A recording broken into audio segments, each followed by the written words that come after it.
Stress is a disease that affects us all. It's like another epidemic that gets worse by the day, as anxiety is felt globally. A lot of work or no work. Coronavirus and other diseases. Deaths, climate change, violence, and protests around the world. Imprisonment, fear, and uncertainty. Is there anyone who is not troubled by the situation we are facing? Everything we knew changed. Today, many people can go out to a restaurant, visit friends, visit their families, work out at the gym, and work at the office. Many others are sick, have lost their income, or are facing their worst fear, the death of a loved one. In addition, overwork is causing physical, mental, and emotional exhaustion among workers. Many of us are avoiding this experience as best we can, but the current situation is breaking our spirits. The good news is that we can learn to manage stress to be happy, and all we have to do is relax. But how do we do this?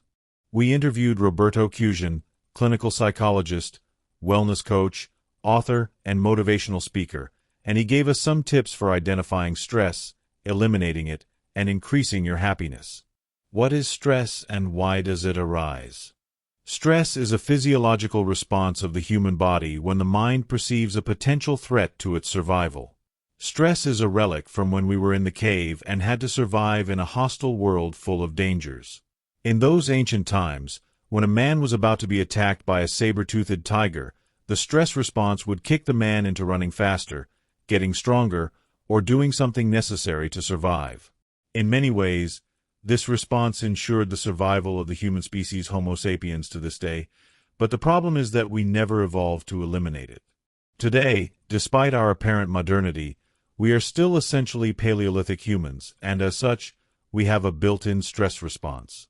Today we don't live in a world of saber-toothed tigers, but our primitive minds, which are responsible for initiating the stress response, don't know it. This primitive mind cannot distinguish between a real physical danger and a danger that does not threaten our lives. So, when the ATM swallows our credit card, even though we are not physically in danger, the body starts a stress reaction in which our heart races, our blood becomes acidic, fat in our veins enters, we sweat, and we go into survival mode. All of these symptoms would serve to survive in the old cave forest. Today, however, they are of no use to us, and when we suffer a stress response, we pay the price. How can we identify it? What are the early and advanced symptoms of stress? We have to recognize stress before it attacks us. This is the key to being peaceful. To achieve this, it is important to understand when our mind believes it is about to be threatened. It's very easy to prevent when you know when it's coming. The key is to look for the early signs I mentioned above. Advanced symptoms are those that cause stress in the long term, such as chronic illness, obesity, sleep deprivation, chronic fatigue, and in extreme cases death. How does stress affect our lives? Stress can affect our lives positively or negatively. It is entirely up to us. We have to decide whether stress is going to make us good or bad. If we let stress overwhelm us, it will destroy our lives and make them miserable.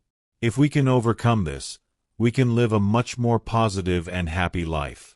What are the consequences of living a stressful life?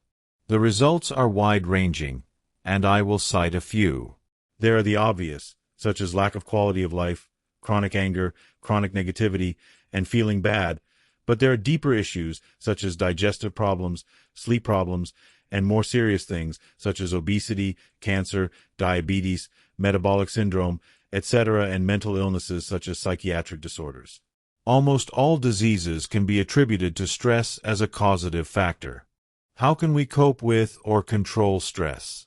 There are very specific techniques for dealing with and preventing stress. The most effective are the following. Learn to laugh. Go to comedians. Enjoy the quiet time. Watch your favorite movies or series. Spend some time in nature. Exercise that you love to do. Satisfy yourself. How can we be more aware of today and live in the present? This is one of the most important keys to living a stress-free life.